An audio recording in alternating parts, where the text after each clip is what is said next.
দেশের ১৩টি জায়গাতে এনফোর্সমেন্ট ডিরেক্টরের অভিযান চলছে, যার মধ্যে মুর্শিদাবাদ পুলিশ জেলার ডোমকল থানার পার রঘুনাথপুর এলাকা, সেখানে আমরা উপস্থিত হয়েছি আদিল আলীর বাড়ি এবং তার বাড়িতে ইডির অভিযান।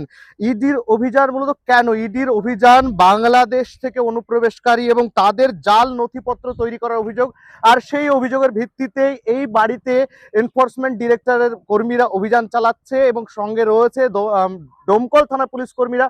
মুর্শিদাবাদ জেলার এই যে ডোমকল থানা, সেই ডোমকল থানায় এর আগেও একাধিক জায়গাতে ইডির অভিযান হয়েছে, তো আবার কখনো এনআইএর অভিযান হয়েছে। আজকে যে চিত্র আমরা দেখাচ্ছি যে পার রঘুনাথপুর, সেখানে ইডির অভিযান, আর এই অভিযান মূলত অনুপ্রবেশ এবং তার জাল নথিপত্র তৈরির অভিযোগে।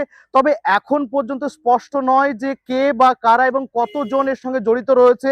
আমরা দেখাবো পুলিশ ভ্যান থেকে শুরু করে ইডি আধিকারিকদের গাড়ি, সমস্ত কিছুই কিন্তু এখানে রয়েছে। আর ঠিক বাড়ির ভেতরে চলছে জিজ্ঞাসাবাদ। সকাল ৮টা নাগাদ মুর্শিদাবাদ পুলিশ জেলার ডোমকল থানা এলাকায় এসে উপস্থিত হয় ইডি আধিকারিকরা, এবং তারপরেই সকাল ৮টার পর থেকে শুরু করে এখন পর্যন্ত চলছে লাগাতার তল্লাশি এবং জিজ্ঞাসাবাদ। ভেতরে কি চলছে সে চিত্র এখন স্পষ্ট নয়।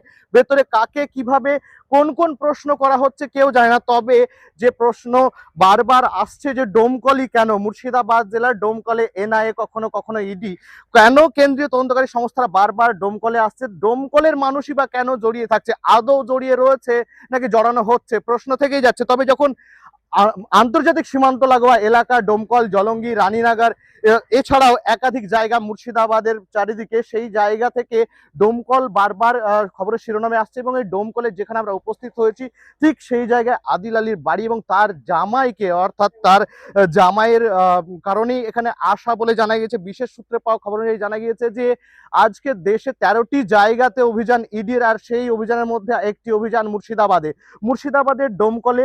আর ঠিক যেখানে অভিযান চলছে, আমরা সেই বাড়ির সামনে দাঁড়িয়ে রয়েছি, দেখাবো সেই বাড়ি। এই লোহার দরজা দিয়ে প্রবেশ করেছেন ইডি আধিকারিকরা। বাইরে রয়েছে আইসি ডোমকল থেকে শুরু করে পুলিশের বিশাল পুলিশ দল এবং আধা সামরিক বাহিনী সঙ্গে নিয়ে ইডির আধিকারিকরা এখানে পৌঁছেছে। কি কি রহস্যের যে উদ্ঘাটন বা উন্মোচন হচ্ছে সেটাই দেখার। তবে জাল নথির যখন প্রশ্ন উঠছে, তাহলে জাল নথি কারবারের সঙ্গে আরো কে বা কারা জড়িত? যে অঞ্চল এলাকায় আমরা দাঁড়িয়ে রয়েছি, এই অঞ্চল এলাকাতে লক্ষ্মীর ভান্ডারের জালিয়াতির অভিযোগও উঠেছিল। ঠিক এই অঞ্চলের মানুষরাই বারবার অবৈধ কার্যকলাপের সঙ্গে কেন জড়িয়ে থাকে, আর তার পেছনে ট্রেন্ড কারা করছে সে বিষয়ে কিন্তু প্রশ্ন উঠছে।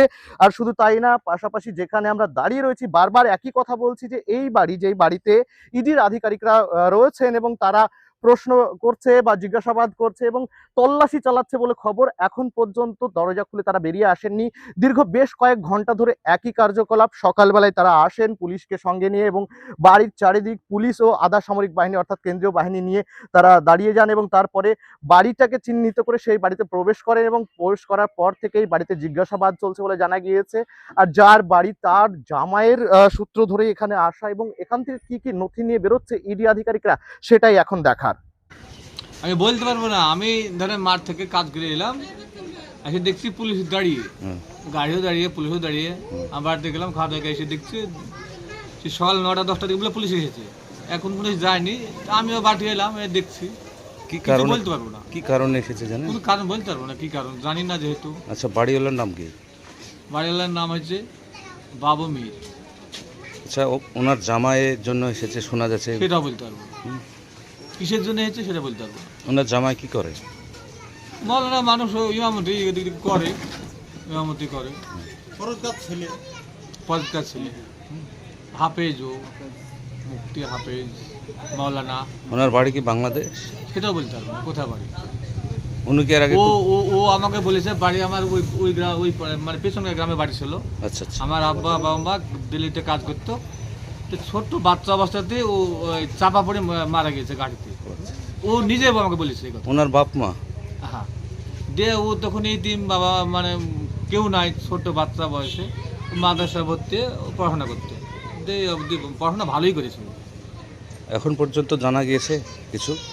না, তাছাড়া কিছু বলতে পারবো না। এখনো পুলিশ কি কারণে এসছে জানি না, কিন্তু যে বাড়িতে পুলিশ আছে ওটা আমার ভাইয়ের, চাচাতো ভাইয়ের বাড়ি। ও আমাদের জামাই। জামাই কি করে? কি করে সেটা তো জানি না। এসে দেখছি তো এই অবস্থায় আমরা দেখার জন্য বসে আছি। কি কারণে পুলিশ এসছে কি ব্যাপার তো জিজ্ঞাসাবাদ, ঘরে পুলিশ আসছে, ওকে শুধাছে, জিজ্ঞাসাবাদ আছে। হ্যাঁ, ওই আমাদের গ্রামের বাবু মিরাজ যাওয়াই। জামাই গ্রামে কিছুই করে না, পড়াশোনা করে হয়তো, মৌলবি লাইন জানে। হ্যাঁ শুনেছি, এর আগে ধরেছিল বছর 3 আগে।